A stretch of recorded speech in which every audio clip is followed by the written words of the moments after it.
In a world where most people watch movies and then forget about them, two brave heroes join forces to watch them again and then talk about them. Join them in their epic journey as they go back in time, a decade and beyond, to revisit and break down films from a vast array of genres. Do these movies hold up over time? Are they classics? Find out on Retro Movie Roundtable. Starring your hosts, John Flack and Russell Guest. Coming now to headphones in your ears.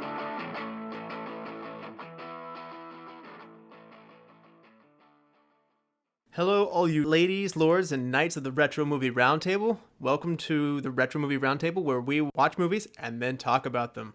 I'm your host, Russell Guest, and today I'm joined by my partner in crime, John Flack. How you doing, John? I'm pretty great. How about yourself? I am excited.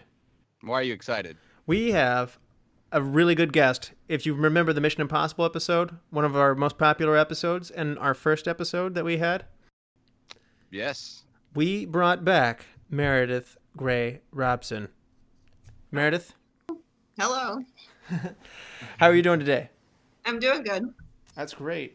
Well, in case people didn't get to know you well enough the first time, we're going to ask you a few more deep, personal movie questions. So, are you ready? Okay.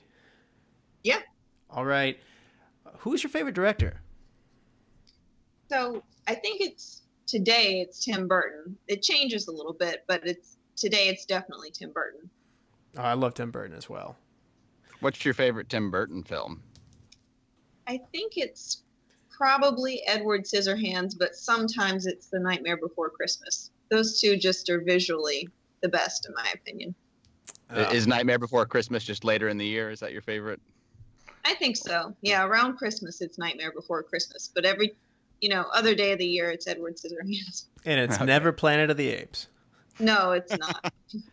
I know you enjoy newer movies thoroughly, as much as anybody I know, but I know you also like older movies. And when I say older, I mean like classic movies, like TMC kind of movies, which is fitting for the episode today. When you watch a classic movie, how does that differ from a more contemporary movie for you? Well, I think that the thing that, you never leave a classic movie wanting to see more of the characters or feeling that you didn't know enough about somebody, or, there's so many questions remains, or you're unsatisfied with how much of, that actor or this actor that you saw. A lot of movies now, they're so caught up in things they can do, with action and special effects. Not that they're not great, but you end up not getting to see enough of the people you want to see sometimes. So you actually feel like they're a little better about filling in the gaps. Mm-hmm. Yeah. Okay. And I know the people at home may not know this, but you're a graphic designer, an art director, as well as an artist. So what movie poster is your favorite in terms of an aesthetic standpoint, and then perhaps a different question, or it could be the same answer from a marketing standpoint as well? So my favorite movie poster is probably the Vertigo poster, and I think you guys shortlisted, or maybe somebody shortlisted Vertigo earlier on. But it's very simplistic and it's very graphic. It's got this orangey background with two figures on top. It's sort of spiraling, and it's actually very unsettling, but it doesn't give away any of the important points of the plot, or it doesn't let you in too much on what the movie is. And I think that's really great. And it's also, something that you're just walking past, you think it looks intriguing. It doesn't give you too much, it gives you just enough. And I think Saul Bass actually did the poster for Vertigo, and he was a pretty big designer in terms of movie titles and logos of the time and that sort of thing. Yeah, I'm looking at it now. It's it kind of has that. I guess the barrel of James Bond is what comes to my mind, but it's like a vortex of interlocking circles to simulate the Vertigo feeling, and it has this figure as a silhouette of a male figure and a outline drawing of a female figure falling into this spinning nature. Yeah, it gives you just enough to make you want to see it. Absolutely. It's a good choice. I hadn't actually taken the time to look at this poster per se, because so often DVD cover art's different than the actual poster. So, Hmm. so have you seen any movies lately? Well, yeah, actually, recently I saw Aquaman in the theater on my birthday. It was really good. It's great if you like a movie kind of like Masters of the Universe, where it's sci-fi, but it's got a little bit of sense of humor to it. Yeah, and I think DC's learning slowly, very slowly, that people don't want serious and moody superheroes all the time. So they lightened the mood a little bit this time Yeah, around, wouldn't you say? yeah, this was not moody. It was good. So there's more levity to the film. Oh yeah, yeah. Good. There's a lot more of comic book personality to this one. I'm excited to hear that. So today we have the 1941's The Maltese Falcon.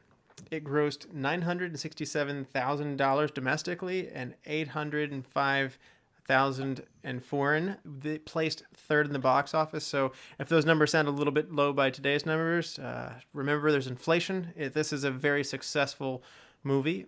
The movie that placed ahead of it, and number 2, was Sergeant York in 1941, and the movie that placed behind it is Suspicion, which I've actually seen. The IMDb rating for The Maltese Falcon is very high at 8.1, and Rotten Tomatoes critics give this a 100% fresh. And the audience likes it too. They give it a 91% fresh. So it received 3 nominations for Academy Awards, including Best Picture. Sidney Greenstreet got a nomination for Best Supporting Actor, and John Huston got nominated for Best Adapted Screenplay. One last one as we introduce it. The AFI honors love this movie. In 1998, AFI put this on its list of top 100 movies at number 23. They later revisited it in 2007, and they knocked it down to 31, but that's still a very high honor. In 2001, they put this on the 100 Greatest Thrills at number 26. And they made a top 10 mysteries genre list in 2008, and they gave this the number 6 movie on that. And in 2005, AFI put this at number 14 on top 100 movie quotes for the stuff that dreams are made of. So this movie is well liked. Let's go and talk about what were your expectations. Meredith, had you seen this one before? What were your expectations coming into it this time? Well, so I had seen it a few years ago, I think, and I really vividly remember what the movie looked like, but all the little details sort of floated away, so I didn't remember really what happened. But yeah, I had seen it before. Were you expecting to like it coming in this time? I think I was expecting to like it, but I think I like it more than I was expecting. That's a good sign that's a sign of a good movie. John, how about you? Was this your first go around with this one? If not, what were your expectations? It is not my first viewing. The first time, and actually probably the last time, was at least 15 to 20 years ago. I watched it with my dad. He's a very big Bogart fan and really likes talking about his history of film. So I probably watched it on like Turner Classic Movies or AMC when it used to actually be American Movie Classics before it had successful TV. I enjoyed it just because it created a good conversation with my dad, but honestly, I was probably a little too young to fully understand all of how important this film really is in cinematic history. So I came in with relatively high expectations, but really they were surpassed in watching it. I just had a wonderful time. You know, I had over the years read that this is a high-ranking movie, and I had no clue what I was getting in for. I knew it was going to be something involved with a mystery, but I even thought the Maltese Falcon was a who, not a what. And so clearly my expectations were all over in the wrong place. And so I might have actually been thinking this was going to be more of an espionage kind of thing. And it's not, and I was still pleasantly surprised. It's more of a detective case, and I really enjoyed it. First go around for me was really good. So I can say, especially given that when it came out, it lives up to a lot of the praise. Influential, for sure. I have to remind people at this point, though, we're going to talk about the Maltese Falcon in detail, and we're going to end up having spoilers as part of that. So if you haven't seen the Maltese Falcon, do yourself a big favor. Go watch the movie, and then come back and listen to the rest of the podcast with us. When we return from the commercial break, we're going to get into it. We have a message from Sir Sean Connery. Ladies, please calm yourselves. This is the Scottish sensation, Sean Connery. You probably know me as 007, or as People's Magazine's 1989 Sexiest Man Alive. Honestly, they call each year, and they try and give it to me again and again, but I decline and tell them, give somebody else a chance to win it. When I'm not entertaining the ladies, I listen to my favorite podcast, the Retro Movie Roundtable. If you want to be awesome like I am, give the Retro Movie Roundtable a 5-star rating and review on iTunes, Stitcher, Spotify, Google Play, or wherever you find your podcasts. Tell movie-loving friends to listen. Like the show on Facebook. Email John and Russell at retromovieroundtable@yahoo.com.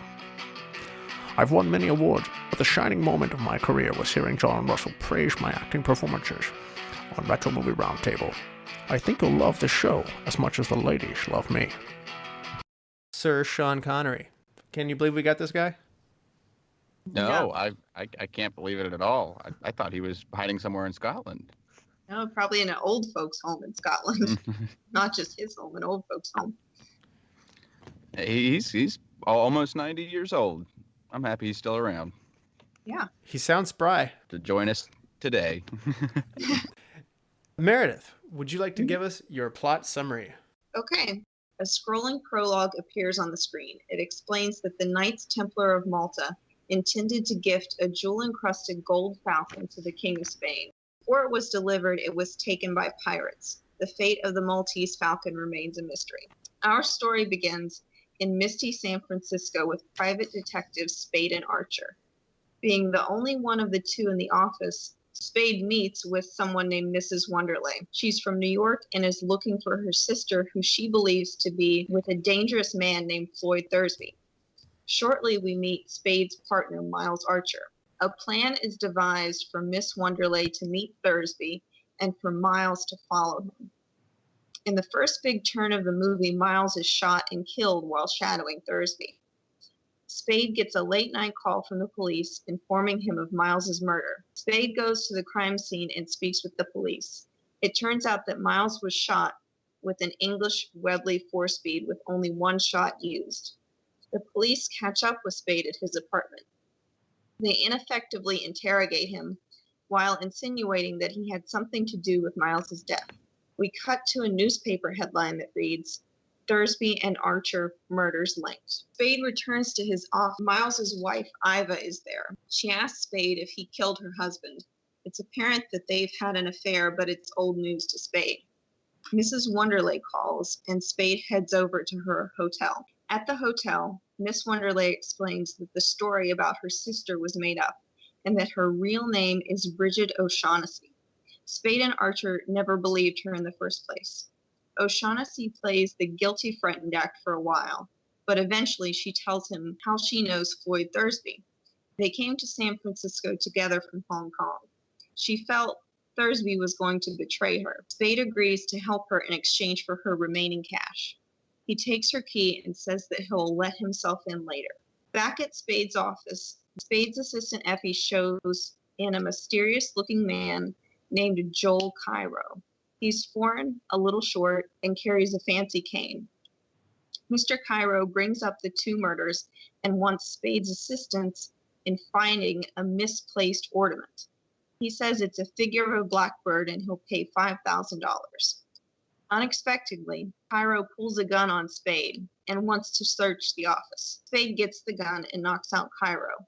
While Cairo is out, Sam finds he has multiple passports and he becomes increasingly suspicious. When Cairo wakes up, he's still offering $5,000 and reveals that he's staying at the Belvedere Hotel. Spade gives Cairo the gun back in good faith, only to have it pulled on him again. Spade laughs while Cairo searches the office. On his way to meet O'Shaughnessy, Spade is followed by a boyish-looking guy. He eventually gets to her hotel, where she tells him that she's actually not such an innocent person. She is uncomfortable to hear about Cairo and his offer. Spade and O'Shaughnessy kiss, which we almost expect to happen at this point in the movie because of her skinny eyebrows. They arrange to meet Cairo at Spade's apartment. At the apartment, Spade looks out the window and notices the boyish guy. Cairo arrives and they commence talking. O'Shaughnessy can get the Blackbird in about a week. Cairo inquires about what happened to Thursby. O'Shaughnessy says only, the fat man. Spade, O'Shaughnessy, and Cairo go on to have a heated conversation and altercation, the result of which is one of the best lines in the movie. Spade tells Cairo, when you're slapped, you'll take it and you'll like it. In the midst of the uproar, the police arrive. Spade talks to them outside, but they rush in when Cairo cries for help. It appears that O'Shaughnessy has given him a bloody head. After the police divide them, Spade lies. He says that O'Shaughnessy is one of his employees. Spade goes on to reveal Cairo as an acquaintance of Thursby. The police and a dumbstruck Cairo leave. O'Shaughnessy proceeds to give Spade a slightly more accurate version of events. Spade spots the boyish guy out the window again. Spade goes to the Belvedere Hotel to see Cairo. Before he encounters him, the boyish guy is seen spying in the lobby. Spade approaches him and brings up Cairo and the fat man. Eventually, the hotel manager, who Spade knows, tells the boyish guy to beat it. Looking a little worse for wear, Cairo shows up at the hotel desk. He'd been up all night talking to the police.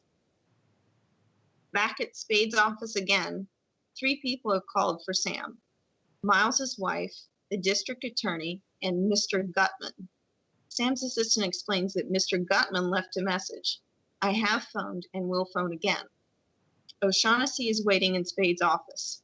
Someone has been in her apartment and she's afraid to go back there. Spade arranges for her to stay with his assistant, Effie. Finally, Gutman calls again and invites Spade to the place where he's staying. At a lavish hotel, we meet Gutman, aka the fat man. The boyish guy is there and obviously working for him. They talk about the Blackbird in sort of an escalating manner. Spade gives Gutman until 5 o'clock to be in or out. He leaves the hotel smiling. On his way to meet Gutman around 5 o'clock, Spade runs into the boyish guy. They go up to the fat man's place. Before they enter, Spade sneaks up behind him and gets both of his guns. They talked about the Blackbird. Gutman gives Spade an even fuller story, including that the Falcon is gold and encrusted with jewels. After being taken by the pirates, it traveled to Sicily, then Paris, where it acquired a black enamel to conceal it. After Paris, the Falcon was found by a Greek dealer who understood its value. During the course of this discussion, Spade and Gutman have a drink. Gutman got wind of the Greek dealer's find while he was getting set to obtain the Falcon. The dealer's establishment was burglarized. It took Gutman 17 years to trace it to Istanbul, where he sent agents to get it, but they didn't deliver it to him. It is agreed that Spade will present the Falcon in a couple of days or for $250,000. After the agreement, Spade realizes that he's been drugged. A few hours later, Spade wakes up and calls his assistant. It turns out that O'Shaughnessy never showed up at her house. Spade tells Effie to go back to the office and wait. Spade finds a newspaper in the hotel room. There is a ship arrival that's been circled. When Spade arrives at the dock, the ship is on fire and he doesn't know who was on it. Spade goes back to his office to meet Effie. A man carrying a parcel staggers in and falls dead. He appears to have gunshot wounds. Spade opens the parcel. It's the Falcon. The phone rings and his assistant answers. O'Shaughnessy is in trouble. Spade takes the Falcon, wrapped back up, and heads out. Effie is to call the police and not mention the parcel. Spade checks the parcel at a bus terminal and puts the ticket in a box. He calls Effie and gives her instructions. O'Shaughnessy meets Spade at his apartment. When they enter, Wilmer, the boyish guy, is behind the door with a gun. Gutman and Cairo are waiting inside the apartment. Gutman presents Spade with $10,000, much lower than they discussed. Spade brings up the necessity for a fall guy. The police will have to have someone to pin all 3 murders on. Cairo and Gutman are surprised by the number 3. Will it be Wilmer, Cairo, or O'Shaughnessy? They proceed in having the second big discussion / altercation of the movie. It's revealed that Wilmer shot Thursby and started the fire aboard the La Paloma. During the fire, O'Shaughnessy and Captain Jacoby of the La Paloma snuck away to her apartment with the Falcon. Wilmer and Gutman followed them.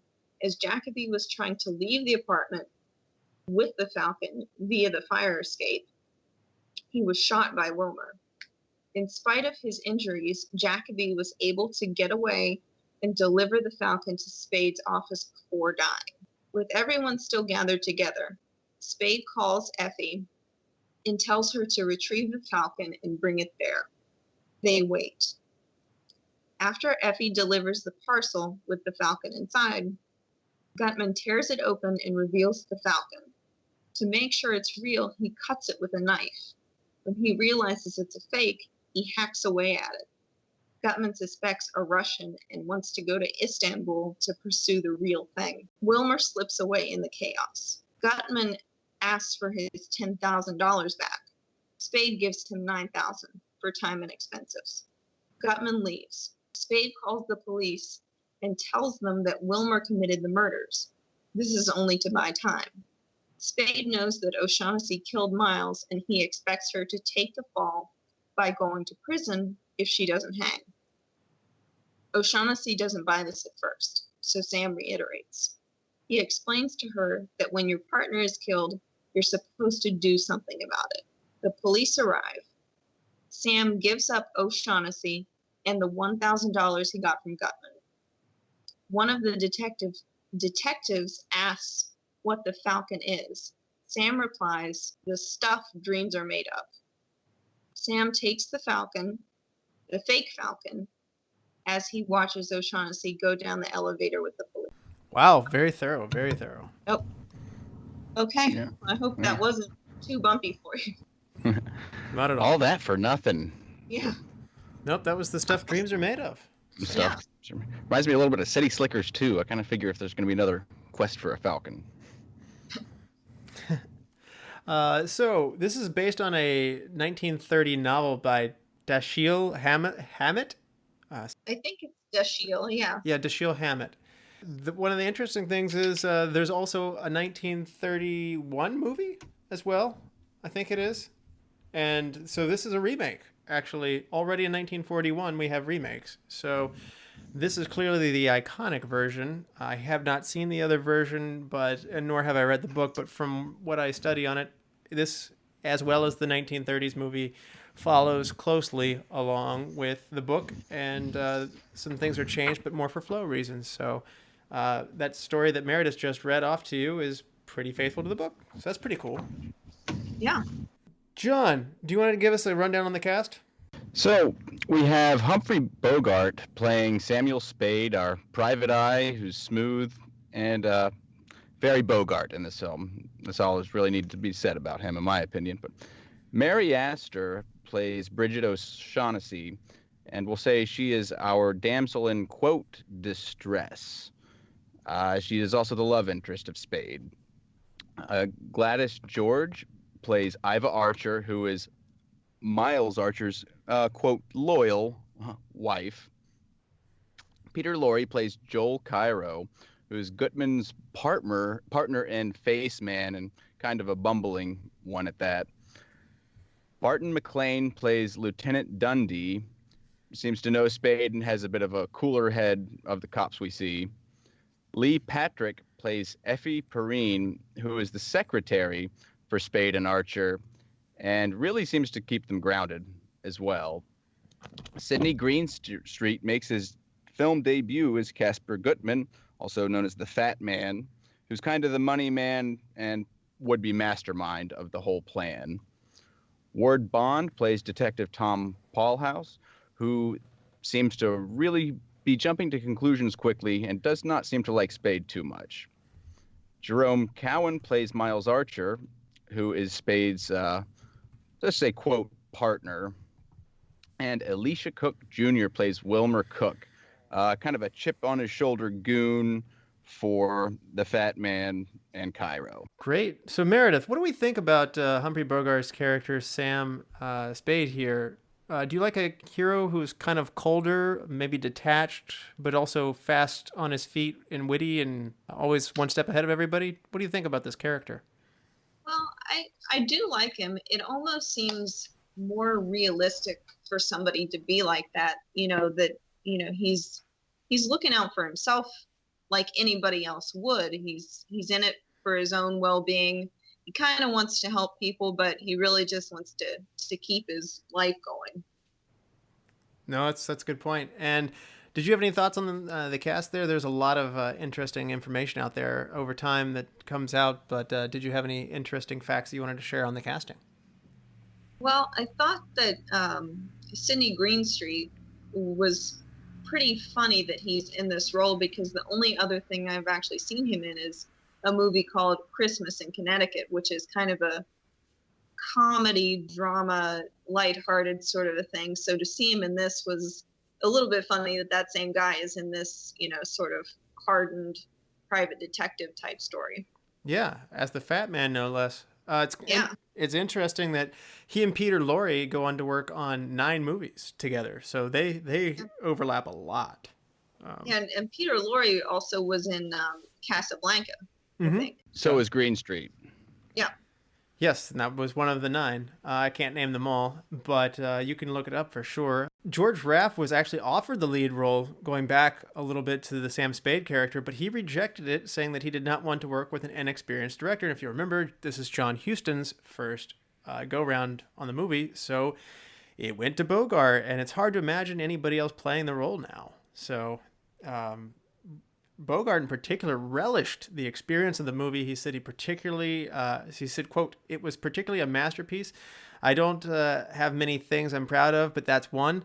Bogart so respected Huston, the Sam Spade character, that he searched for the rest of his career for a script that recaptured the excitement that he found in this film. And he never did. So this is his iconic role in his mind, which is hard to believe because he got some pretty heavy-duty roles. Yeah.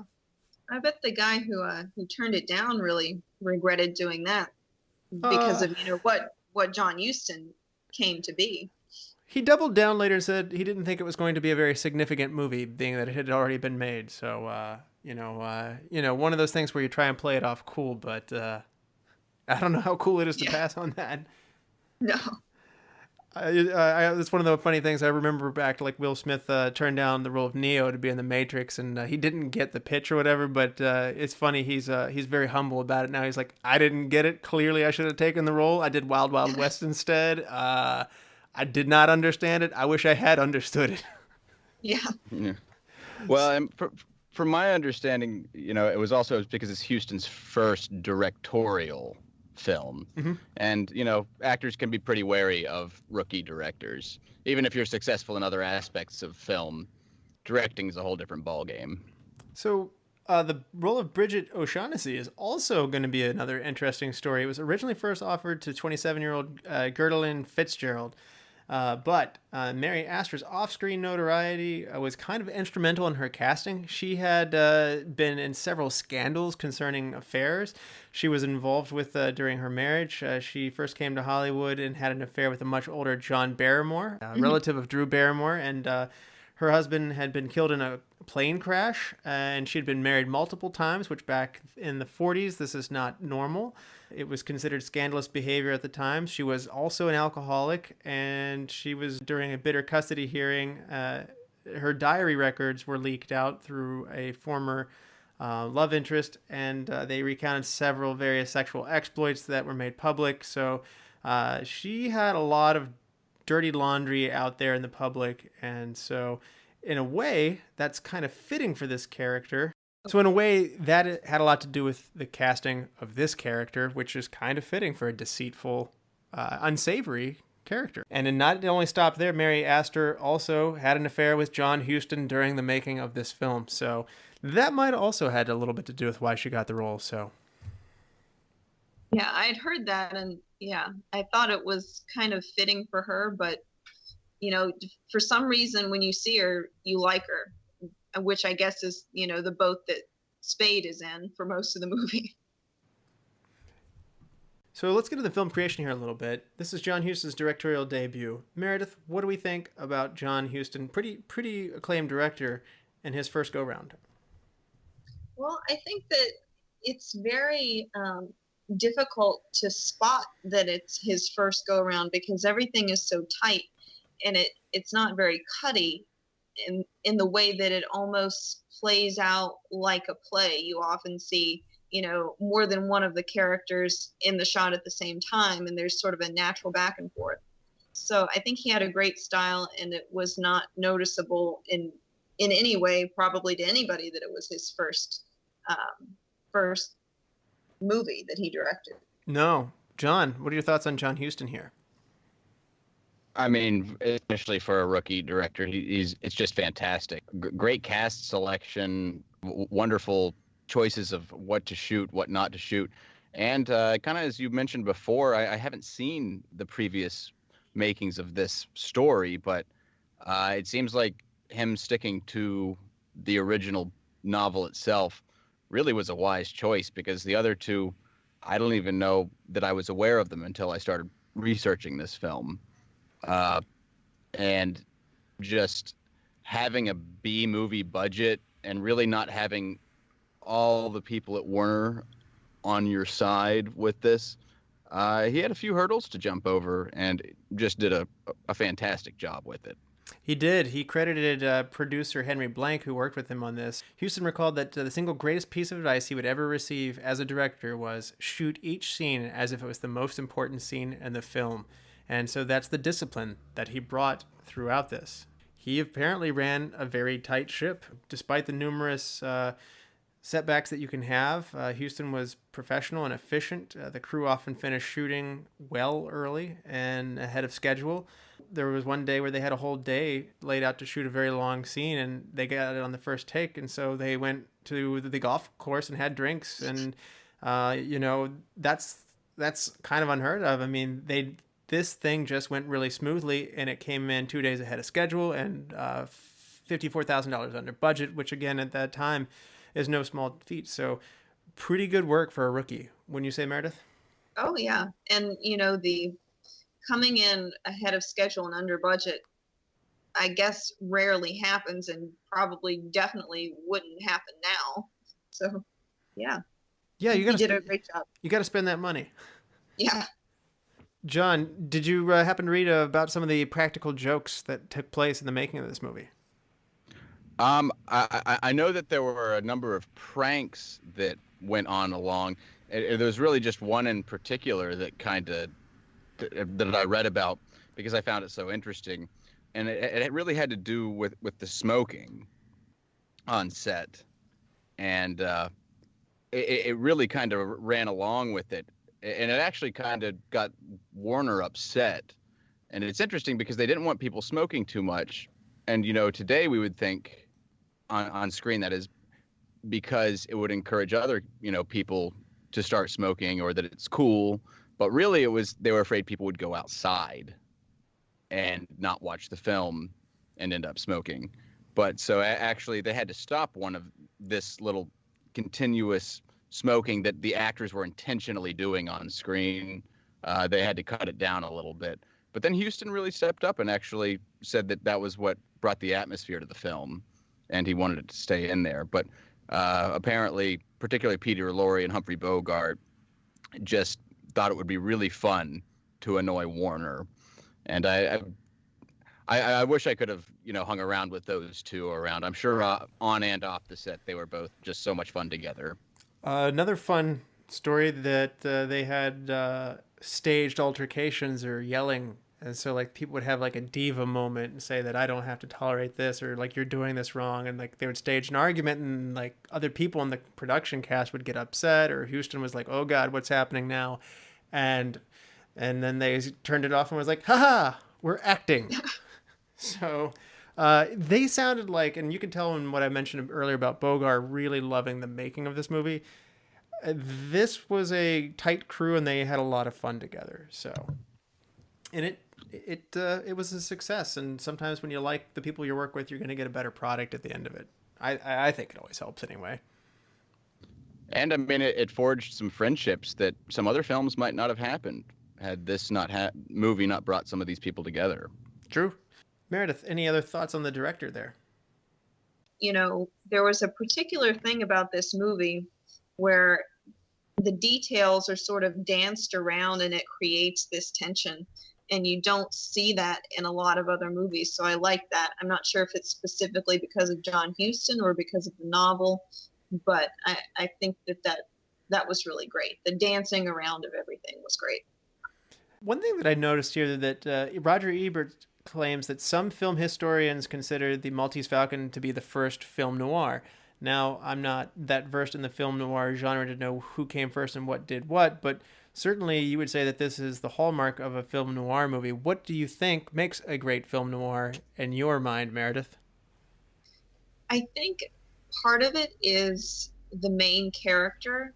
Somebody like Sam Spade, who is a good guy, but has his own interests at heart a lot of the time. I think that's pretty common in a noir movie, and also sort of the times of day where everything takes place. Most of it is at night. It's always very shadowy. The light is a big deal in this movie. And there's sort of a seediness to it. And it's like that with all noir movies, that you get the idea that the people your main character has gone in with are not the greatest people in the world. And you kind of want him to get out of there at the end of the movie. So gritty, dark, and full of scoundrels, huh? Yeah, that's exactly it. I certainly think this makes it up. It has that low key lighting. If you're into these kinds of effects where they put a lot of shadows and stuff as well. So, and it's pronounced in that black and white medium. So another interesting thing I wanted to point out while we're talking about Huston here is in terms of kind of shifting more into his filming style, they shoot a lot of the moments over characters' shoulders so that the audience can see their point of view. This is something that I know Hitchcock likes to do in first person, but this is a little different. You see their shoulder, you see the back of their head, and you see the person talking to them. So you kind of get a feel for what they're going through. This happens a lot. This happens in almost every scene in Sam's office. This happens in the hotel. And it doesn't just do it with Sam. He's probably the person it happens to the most, but I mean, it happens with several characters. So did you happen to notice this? It makes you feel like you're there. It does. It does. And so another interesting thing that I thought was, did you notice how the viewpoint was sometimes low? I don't know. Why would you think, did you notice this, Meredith? And if you did, why do you think Huston made that choice? Well, I think there are some times when if you're, shooting somebody from a low angle, you kind of want them to look a little bit villainous or awkward or large. If you shoot them from down, they're a little bit diminished. So I think there could have been a little bit of symbolism there as far as, what characters are sort of in power at what point. And it changes a lot in the movie. So I think that could have been it, but it's always hard to tell exactly what somebody's after. It is hard to tell. But one thing's for sure, if you like ceilings, there's a lot of ceilings in this because they shoot from about the navel height. When people sit down, it works a little better, but I mean, it's a noticeable thing. I wondered sometimes if the cameraman was really short. Joking, obviously it was a stylistic decision, but it is like they had a midget shooting it. So it's intentionally unsettling. Yeah, that's a good way. Yeah. I think it brings some tension there. And, it's interesting because what we talked about on the film Home Alone, how they filmed Macaulay Culkin at the beginning of the film from a lower point of view from a higher point of view to make him seem young and immature. And then as the film goes on, they shoot him from a lower point of view to see him more as a responsible adult with power, kind of as Meredith was saying. And it does really come with that kind of feeling here, I think, that we're seeing some kind of powerful characters that are all kind of looking out for themselves. But I think more than that, I kind of feel like the lower point of view kind of gives us a feel that as an audience, we're kind of there hiding.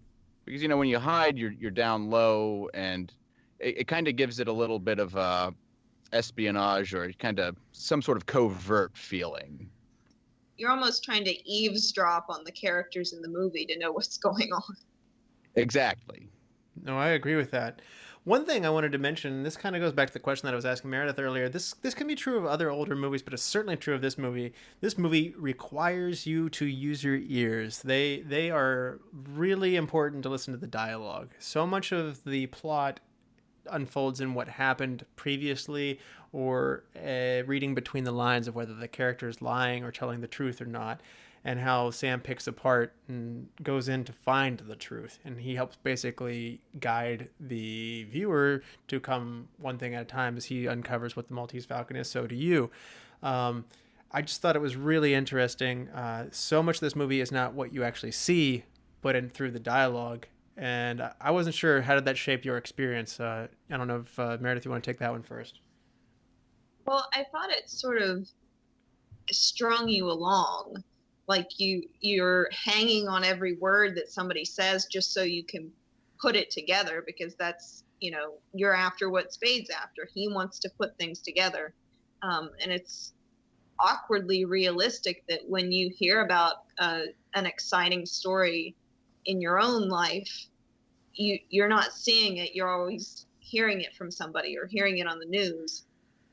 So it, in a strange way, makes it more intense.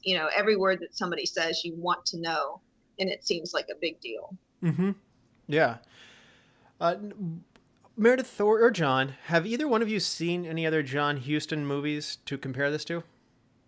Some of them include Treasure of the Sierra Madre, Asphalt Jungle, African Queen, the original Moulin Rouge, Moby Dick, The Misfits, Freud, Night of the Iguana, The Bible, the 1967 David Niven Casino Royale, and Bloodwise, Prizzoli's Honored, The Dead, and actually Annie from 1982 of all things. So I don't know if you guys have seen any of his other movies. He's quite an accomplished, long-working director to compare his works to, and to see how this early piece might have contributed to his later works. Meredith? Well, I have seen The Misfits, but I'm more familiar with The African Queen. And that's another movie that, there's a whole lot of dialogue, and you have to really pay attention to it, because most of the movie is Humphrey Bogart and Katharine Hepburn talking on a boat. So it's very much like this, that you have to really listen to figure out what's happening.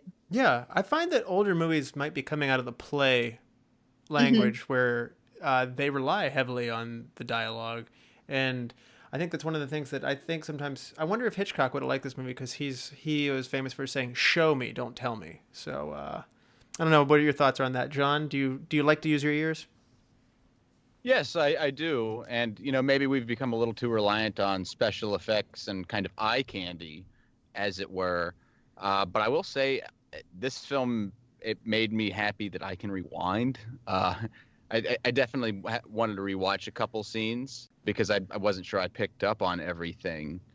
As far as the dialogue in this is just great.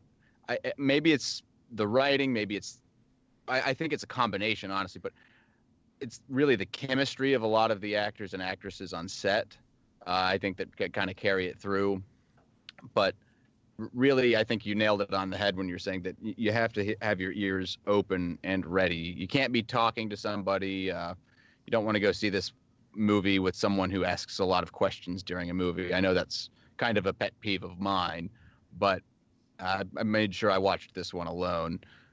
But I just think the dialogue in this was just fantastic. Yeah, I and this was the third Man that I was watching at Christmas time. We borrowed it, and I showed it to my family. Now, my dad was totally into it and enjoying it, but my sister was playing with her phone and was quickly lost and never got back into it. And she thought the movie was boring, and because it moved too slow or whatever. But that's just a testament of you can't really look away on these old ones. Otherwise, next thing you know, you don't know what they're actually going after. I mean, exactly. So particularly as Mary changes her story at least 3 or 4 times. So if you're not on board with that and be like, oh, she's a compulsive liar. Okay, yeah. So this movie takes place in San Francisco, 1941. We don't get much of a sense of San Francisco. Am I wrong, Meredith? I think that you're right, that it's parts of San Francisco that you don't ordinarily associate with it. It's not, the big, open, nice looking parts. It's the either lavish hotel rooms or kind of, not so nice looking offices. It's not the San Francisco we're used to.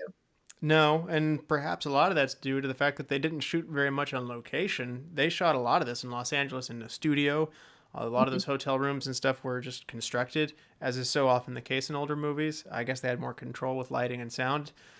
They put in some stock shots of the Golden Gate Bridge to start off the movie to let you know you're in San Francisco, but it is not really indicative of where it is. And even some of the outdoor scenes, like the murder scene where his partner is murdered and rolls down a hill, they shot that in Los Angeles too. So, if they wanted to get you a feel, San Francisco does seem like a really good city to have this mystery in. There's a lot of old architecture and there's a lot of winding streets and hills, and it's a crooked town, so to speak. It's warped from the topography and being on the water and stuff, and it seems like a great place to do something like this. And so I think this movie is very well made, but if there was ever a lost opportunity, I didn't think that they necessarily made San Francisco a character in the movie.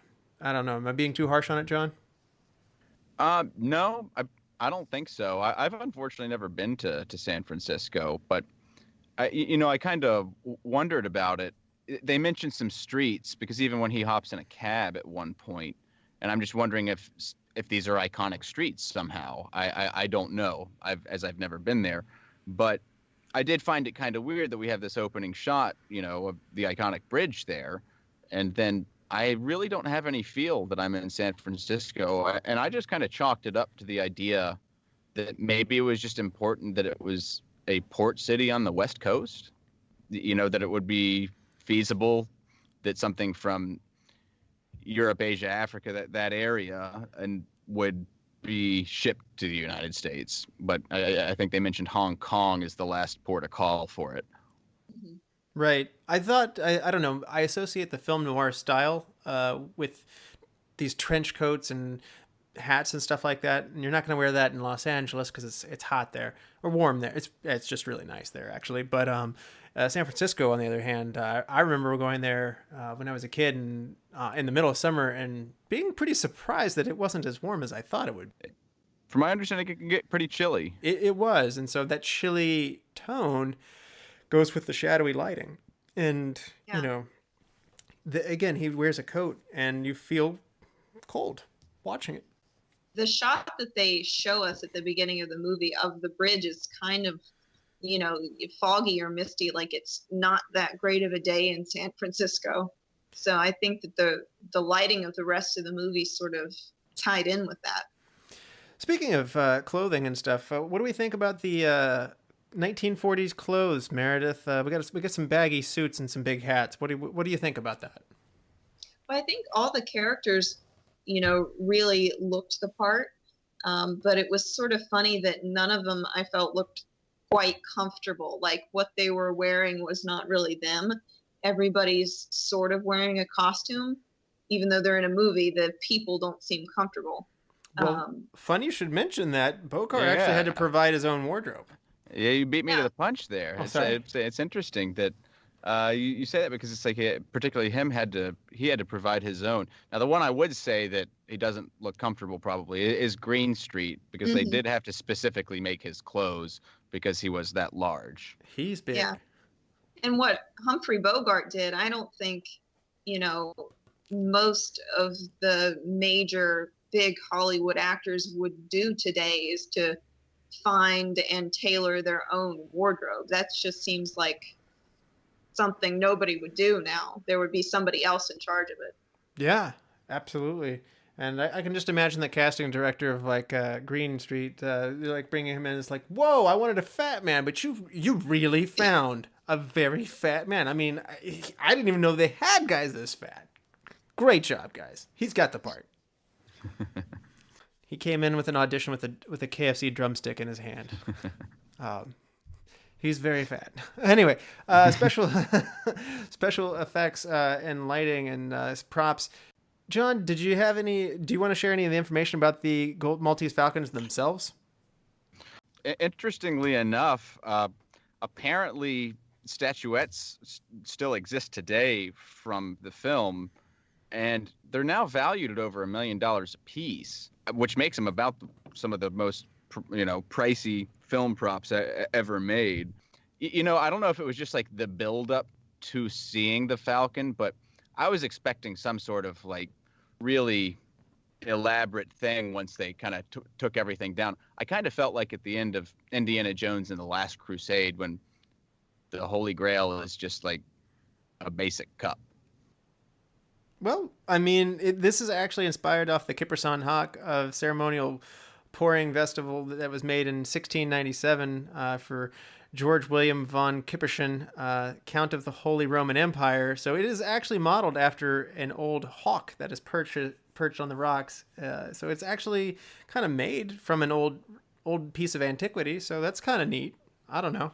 Yeah, it is. And I honestly would be interested because apparently the original one was dropped by Bogart, and you can go to the Warner Brother studios and to their museum and see it, and the tail feathers you can still see them, that they're dented from where Bogart dropped it. Yeah, that's true. Here, hold this giant golden prop. Yeah, exactly. Wait, that was real? So, Meredith, what do we think about the soundtrack from Adolf Deutsch? Well, it's an interesting thing. For most of the movie, I really liked it, but there were a few odd little bits that just seemed too silly. Like when Sam Spade would smile or laugh or, anything like that. When he gets the guns away from Wilmer, there was a little bit of a Andy Griffithness to it. And maybe that was in style. I don't know, but there something that just seemed a little off about that.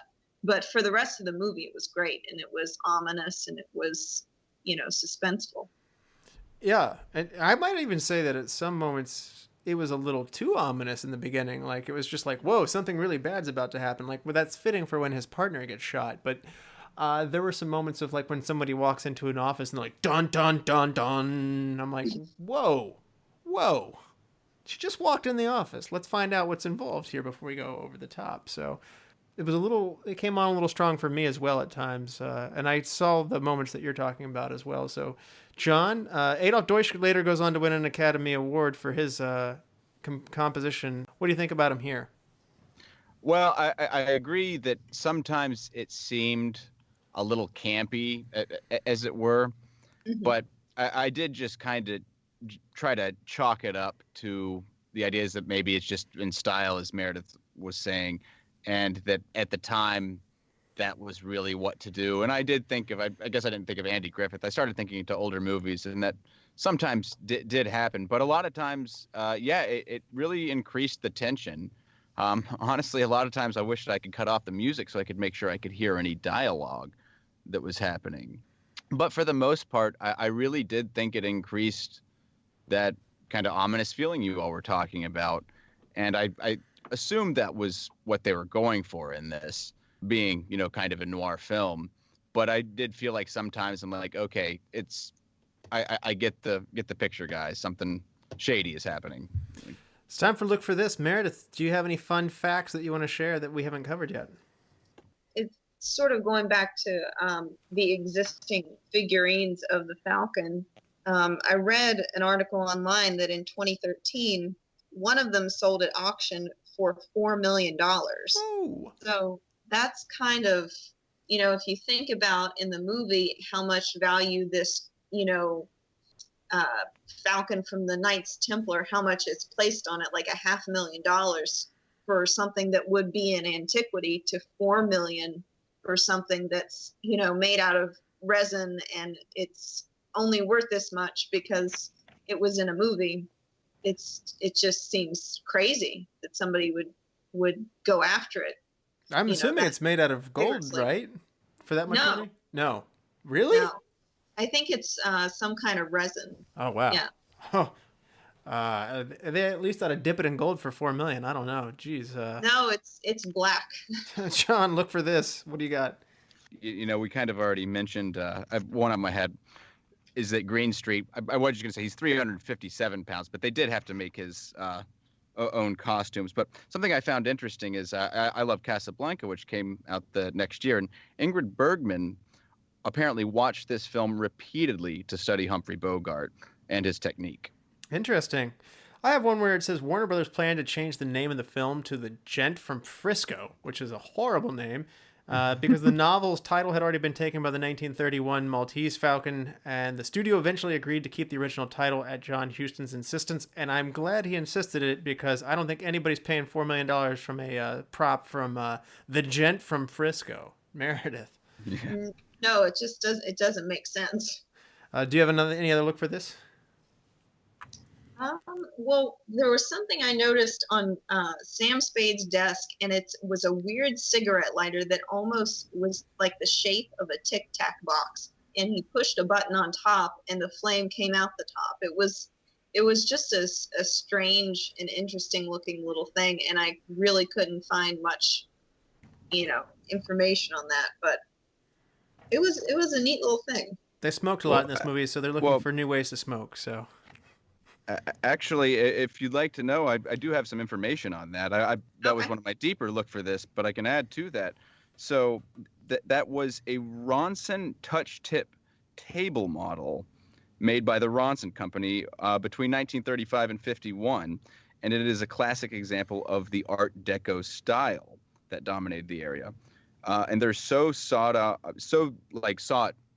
these days. They're really hard to find, but there are companies that literally just look for these lighters and try to restore them to original working condition. Yeah, Wow. It was a very artistic looking little thing. It was. So I have one more. For decades, this film could not legally be shown on U.S. TV stations because of its underlying suggestions for illicit sexual activity, i.e. O'Shaughnessy's promiscuity, but also, and I did not pick up on this, but Joel Cairo's character was a homosexual, and I guess the fact that he had a fragrant handkerchief and was just small in general and somewhat effeminate, that was done pretty subtle. Back then, you just couldn't say, this guy's gay. It was so, I guess, repugnant to people at the time that they couldn't deal with it. It shows you how much times have changed, but just that's interesting that would rub somebody the wrong way so hard. Not everything was great back then. So, do you want to take any other last ones? Yeah, actually, I got a couple I'd like to throw. One actually kind of referenced what you were saying before. When it was taken into the film registry in 1989, that was the inaugural year of the film registry. So it was one of the first films taken in. Mm-hmm.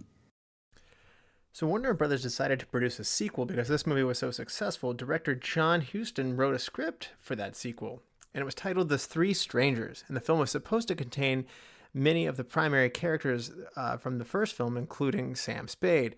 Before the film reached production, however, Dashiell Hammett informed Warner Brothers that he owned the rights to all the characters, and even though the studio had purchased the rights to the novel, they did not actually own the rights to the characters. So in 1946, The Three Strangers film was actually made, and it did feature Peter Lorre and Sidney Greenstreet. They both appeared in the Maltese Falcon. No Bogart, and it's wasn't necessarily called the Maltese Falcon 2. So still happened. It's out there, but it's not necessarily a clear-cut, dry sequel. But also one that the only scene that didn't involve Spade was the killing of Archer, and that was only put in at the studio's insistence. One that you mentioned to me off screen, but I just got to bring it up. I like the fact that Mary Astor was chased around the studio by John Huston to get her out of breath and get her nervous and anxious so that she would be kind of high-strung for her scenes, which she is. It was a very good technique. Although if they're having an affair during the... Exactly. It's like, Yeah, it's a little bit weird. It's like, why are you out of breath? No reason. You're sweating. I was watching Cops. So, Meredith, how does this movie affect you when you watch it? Where does it take you? I think it takes me to some place that you wish you would never have to go. Like you don't want to be accused of murder or think that, if you don't figure this thing out, somebody's going to shoot you or something like that. So it allows you to explore those things without really being in any kind of physical danger. So it's good, but it's a place you don't want to be. John, how does this one make you feel? Actually, it just kind of elaborates on that. It's something that you really don't want to be. I mean, clearly in the film, Spade is, and Bogart does it wonderfully. He seems to be a step ahead of everybody. And it seems it's pretty easy to get in and over your head in something like this. And it seems at times that even he is, about to be, but he always seems to pull himself out of it with some sort of scheme that he has. But it just kind of reminds me of, this is a situation that, and I think he kind of figures it out by the end. Like, it doesn't want anything to do with it. It's like that Falcon maybe is something that dreams are made of, but it's also something that bad things are made of, like bad dreams. For me, at a more personal level, kind of what Meredith was talking about, I kind of see some of these scenes where Sam thinks quickly on his feet to make the scene in his apartment, like when Joe pulls a gun on him and then he gets assaulted and gets hit in the head and he's bleeding and the detectives are like, hey, what's going on here? It kind of reminds me, there have been more than one time really where I was in school and either you were starting to get into an altercation or something bad was happening and the teacher kind of comes up and is like, hey, what's going on here? And then you think quick on your feet and you come up with something that's completely not what happened and is far more convincing than what Sam Spade has going on, or at least it is in my mind. And even if something bad did happen to me, you kind of tell them, it's okay, it's fine, I'm fine, he's fine, you're fine, aren't you? And you all kind of shake it off. In a weird way, you kind of cover for people who you don't even particularly like, so that if you do tell on them, they're just going to make life hell for you later. So in a weird way, you have to be like, no, he's not giving me a hard time. He's fine. And in a weird way, you'll benefit more from excusing the bad behavior later. Yeah. So I don't know if either of you have ever been in that moment, but that's kind of how it made me feel, where it's just like, I could totally get this guy in trouble, but it's just going to be worse for me later. So, well, I that kind of reminds me of the part where Peter Lorre's saying, it's like, I felt ridiculous telling that story. And he's just like, well, the truth would have gotten us in a lot more trouble, in essence, what he said. And it's just like, well, that's true. It's like, because it was kind of a ridiculous story. It's like, how'd you cut your head? Stuff like that. But I have been in that situation where, yes, it's like, there's someone that clearly they know, maybe a teacher, an adult, they know what's going on. But as long as you don't say anything, things might be easier that way. I'm sure you and your older brother had to do this with your parents a couple of times too. Yeah, exactly. It's time for my favorite part of the show, the superlatives. Meredith, who would you give your MVP? Well, actually, my MVP is not a person. It's the lighting. And I thought it was a great thing that even if you, in later years forget what happened in the movie, you remember how it looked. That's an excellent point. And way to call that out too. John, MVP. Might be just a little bit of bias here, but I have to go with Bogart. I was very tempted to go with Houston, but I think he just really brings along the movie. And it's interesting because I can see so many similarities between his character in this and Rick in Casablanca. Like this person that kind of seems like they're just only in it for themselves and everything, but in the end does something a little differently than you think. He just really brings the presence on screen. He's an imposing figure in this. I'm going to go with Bogart as well. Meredith, best supporting actor. I think Peter Lorre was the best supporting actor. He added a lot to the movie that you didn't expect. And, he's kind of more of a strong character than you expect in the movie. He's frequently pulling guns and, demanding to have things happen. And you just don't expect that from him. So I thought he was great. Yeah, I love that scene where he's like, yes, can I have my gun back now? Yeah. And then he pulls it on him and he's like, I'd like to search your office. Right, certainly, yeah. John, who's your best supporting actor? Well, I'm glad you said Laurie because it was really hard for me to decide between him and Sidney Greenstreet. And I went with Greenstreet after reading that this was his first film and that his introductory scene, he nailed it on the first try. They didn't even have to reshoot it for him. And I thought his dialogue with Bogart was just wonderful. I was torn between these two, and I did go Green Street because so much of the advancing of the plot lies in his hands, but I really like Laurie as well. So I don't think you can go wrong on either pick. They're both fantastic choices. Hidden Gem, Meredith? So I thought the hidden gem was Sam Spade's assistant, Effie. She was just more real than the other characters. It almost seemed like, everybody was playing a part, but she really was who she was. So I thought that was interesting. Mm-hmm. Yeah. John, who's your hidden gem? We have potential for a sweep here. I also have to go with Lee Patrick as Effie. I thought she was the only one that kind of tethered Spade back to Earth, or kind of knew what he was up to, kind of grounded him a little bit. Well, I'm actually going to go with Ward Bond on this one. He is the person who plays the more good-natured detective, and he's good-natured, but at the same time, he does seem a little bit slow, maybe 2 steps behind good old Sam here. And I don't know why, but maybe it's just because he plays Bert from It's a Wonderful Life as well, and so I recognized his face from that. I definitely like that. I was like, Bert! I know you, Bert. Hey, where do you get off calling me Bert? I don't know you. Meredith, best shot. So this is kind of, visually and sort of emotionally what the characters are doing, but it's the scene where O'Shaughnessy kicks Cairo in the leg, and there's a big uproar, and all the actors are really on their game, and the police just say, that's no way to act. But it was so shocking. You just didn't think the scene was going to go that way. No, she was feisty. Yeah. John, best shot. Actually, for me, it was the opening of the film. Maybe it's because I've never been to San Francisco, but so often when I see pictures of like the Golden Gate Bridge in San Francisco, it's nice. They're nice days and everything. And as Meredith mentioned before, it's like, it's not a nice day. And I really thought it set the stage for the film. Well, I'm going to go with the fact that Sam is getting tailed by Wilmer earlier. We're not really sure who Wilmer is yet.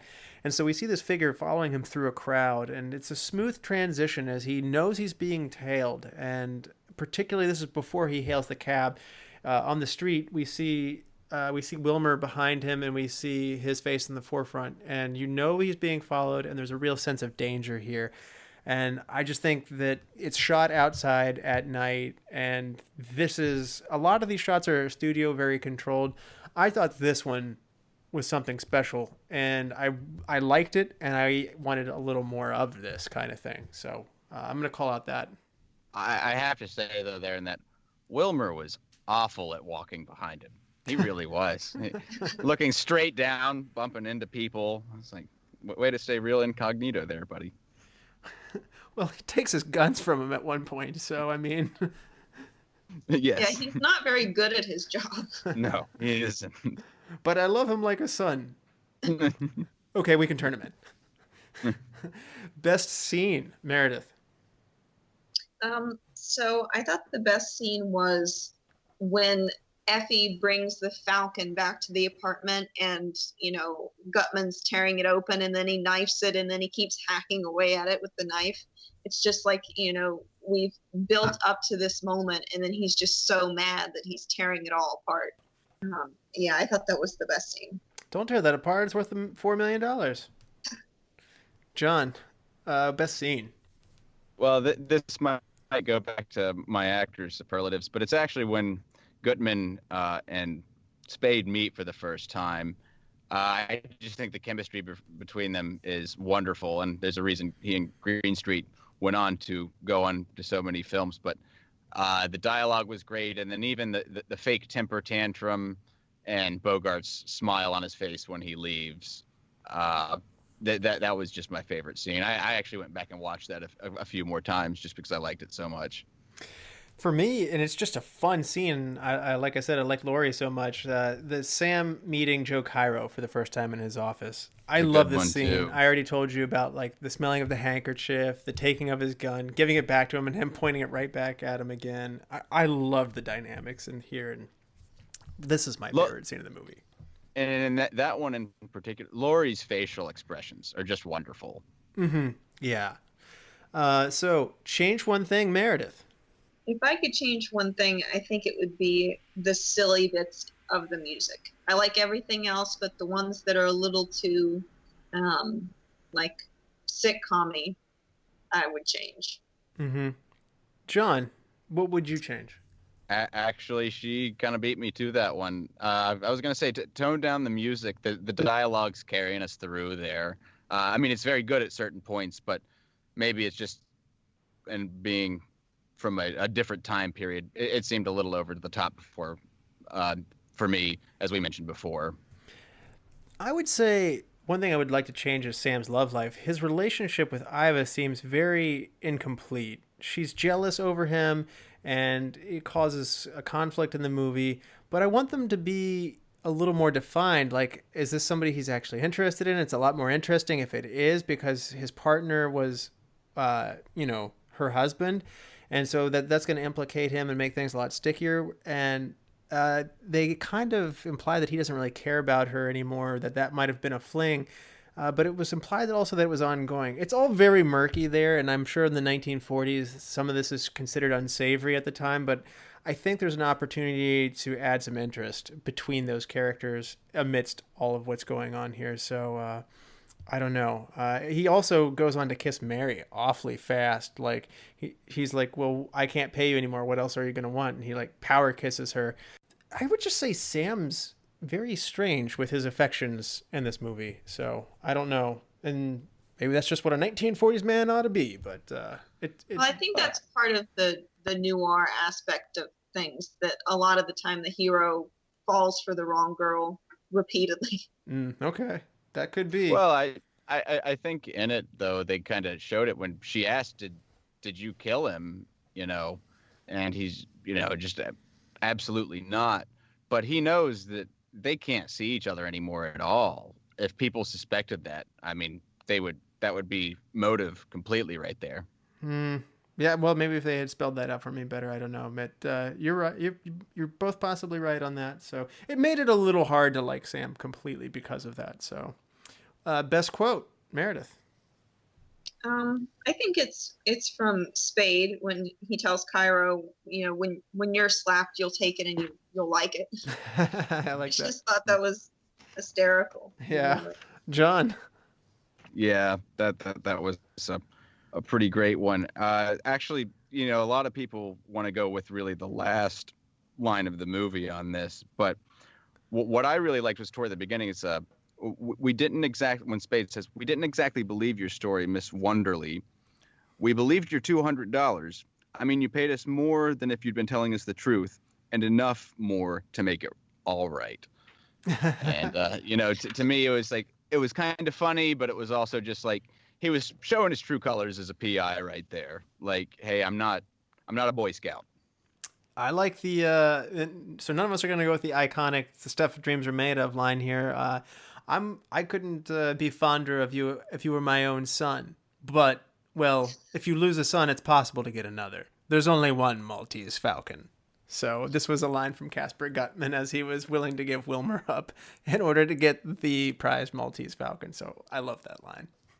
Yeah. So instead of doing our normal recast, this is an older movie. I thought it'd be fun to go around and share who you would put in this movie today. So Meredith, instead of Humphrey Bogart, who would you cast as Samuel Spade? I would go with Ethan Hawke, just because I think he does pretty well the sort of half concealing his emotions. And I think Humphrey Bogart also does that well. John. I think maybe a little bit younger version of, but I was kind of thinking George Clooney a little bit. Just, you can kind of play that smooth character, good with ladies. I'm more with Meredith on this one, but I actually wrote down James Franco for this one. Okay. That's a tough one to recast. I thought about him, but I almost thought that he was maybe too lighthearted, but maybe not. I actually like that. I could see him doing the scene where he gets upset very well, and then the erratic changes in mood. So I don't know. Mary Astor's character, Bridget O'Shaughnessy. Meredith, who would you put in that role? I would put Diane Kruger in that role. Oh, I like it. Okay. Yeah, we just covered her last week in the Mr. Nobody episode. John. I don't know why. Maybe it's because I've seen some of her movies more recently, but I kind of like Emily Blunt for this role. That's not a bad pick. I went with Kate Winslet. Oh, That's yeah. a good one too. That's tough. It is, and I like. There's some good picks on that one. So Iva Archer, this is who he has his affair with. Sam Okay. Spade has his affair with. Meredith, who are you going with for the other love interest of Sam Spade here? So I would go with Sarah Paulson. Sarah Paulson. Okay, Yeah. so we know her from 12 Years a Slave, and what else would we know her from? American Horror Story and Glass, the M. Night Shyamalan movie. Okay. John, who would you go with for Iva? Well, this is gonna sound weird, but interestingly enough, Sarah Pauli, who we also talked about in Mr. Nobody. Wow, we have 2 of the 3 women from Mr. Nobody coming back this week, so we'll have to see if the third one comes up at some point. But for me, I went with Allie Larder. I don't know why. Okay. I'm fond of her, and I think that there should be some degree of appeal for Sam to want to go off with her. So I could see her being the other woman quite well. So Oh, is she from Heroes? yes, I believe Okay. so. John, is that right on Heroes? She's definitely from Final Destination, is where I know Yes, her. yeah, Oh, she's on Heroes. She plays twins in it, I believe. Final Destination. Obsessed. Legally Blonde. Yeah.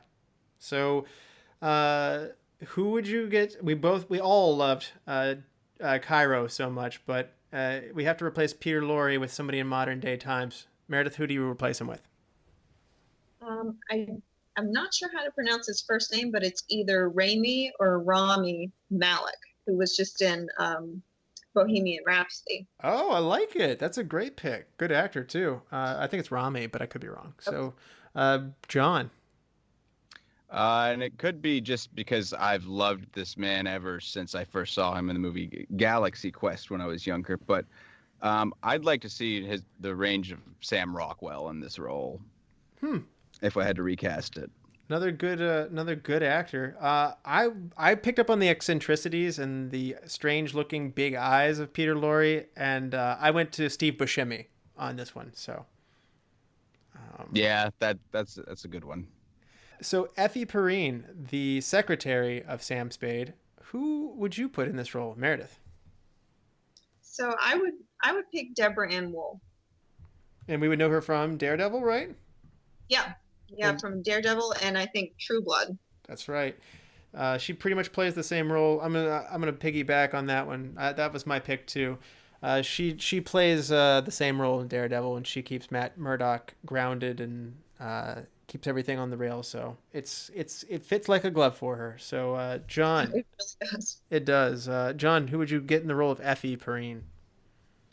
I actually like the idea of Nicole Kidman in this role. I think she's really turned into an actress that could play a secondary role like this and would do it well. Interesting. I don't know. Yeah, okay. I'm having a hard time seeing that one, but Meredith, who would you go with for Elijah Cook Jr. played Wilmer, and for our last one, who would you get to play Wilmer this time around? For Wilmer, I think I would go with Giovanni Brisby. I don't know if you know, but he was Phoebe's brother on Friends. He was also in Avatar. Oh, Giovanni Ribisi. Yeah, Yeah. He's also in That Thing You Do. Saving Private Ryan. Yeah. Million Ways to Die in the West. He's great character, great supporting actor. I really like that pick. I might like it better than mine now. John. Well, this could be because we just did a movie with him in it recently, but it's cheating a little bit because I want a younger version. But Wilmer seemed to have this really big inferiority complex, and so I think like a young Joe Pesci would have been great for this. Oh, Just yeah. like a little almost like pre-Goodfellas. Like Okay. just someone who seems to have a chip on their shoulder. I'm going to go with Colton Lee Hayes. If you're not familiar with the show Arrow, he plays Arsenal. In Arrow, he's strong, but I could get inexperienced and perhaps prone to making mistakes off of him. And in the TV show, he kind of has this sidekick nature. And yes, he's inexperienced and has a prone tendency to, get in over his head. And so I could see Sam Spade taking his guns away from him and then handing them back to him because, Oliver Queen to some degree does that in the show Arrow. So that's my pick on that one. So, Meredith, do you want to plug your artwork on Society 6? Yeah, so it's Meredith. It's society6.com/Meredith Gray Robson, and there's all kinds of artwork on there. And now there's travel mugs and coasters and art prints and things like that. Yes, and if we didn't mention it earlier, she is the creator of the show's logo, so we always appreciate that. So every time I download it, I always sit there and I see Meredith's logo and I say, oh, right, we look good because of you. So thank you so much for that. What would you rate this movie? 5-star scale, and does it hold up? Meredith.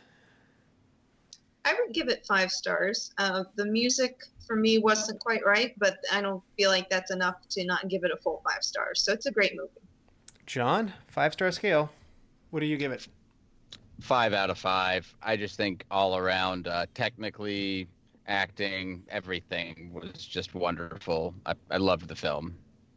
I really enjoyed it, and because it's my first go-round, I might not enjoy it as much as you guys. I had it at 4.5, which is still really strong, but like I said, there's a little part of Sam that I couldn't quite attach myself onto, and I thought there was some of the texture of the movie would have been fun to immerse yourself in San Francisco a little more. I'll throw another movie out there that did that really well, Bullet, which was made several years later.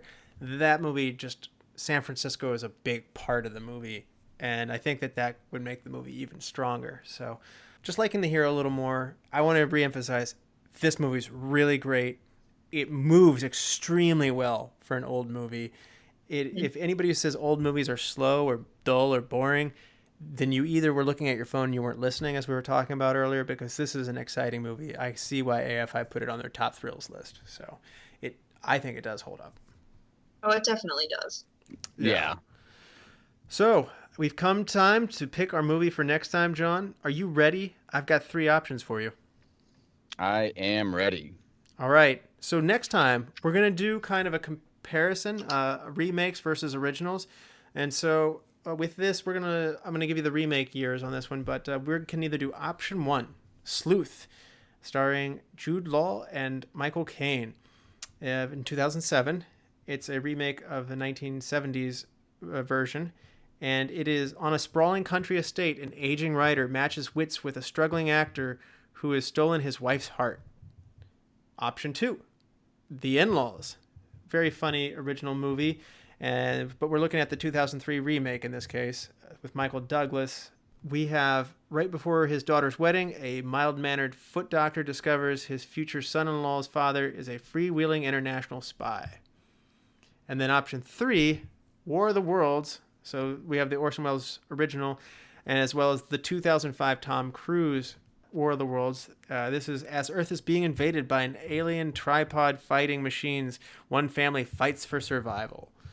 So, Sleuth, In-Laws, or War of the Worlds? John? Well, some interesting picks there. I think I'm going to have to go with the one I haven't seen, the only one that I haven't seen either, the original or the remake, which is Sleuth. It's really going to be an interesting one because not only does Michael Caine in the new movie, but he plays the younger role in the older movie. So it's Laurence Olivier and Michael Caine in the original, and then it's Jude Law and Michael Caine in the remake. So that's going to be a fun one to get into with you next week. So yeah, absolutely. Looking forward to it. Absolutely. So thank you so much, Meredith, for coming on the show. You're one of our favorite guests to come on. You got it. You got the show going. You make us look good. So thank you so much for bringing your insights. Well, thanks for having me. It was a lot of fun. As always, thank you everybody for listening. We invite you to reach out to us. Please give us a like on Facebook. Our like numbers are going up. subscribe, rate, and review to us on iTunes, Spotify, Stitcher, iHeartRadio, Google Play, wherever you get your podcast, and email us at retromovieroundtable@yahoo.com. If you want to come on the show, if you're a fan of the show, let us know. We want to know how we can make the show better, and we're always looking to grow our community. So, as always, thank you for listening. Be good to each other and watch more movies. John? Have to go with Bogart on this one. A hot dog at the ball game beats roast beef at the Ritz.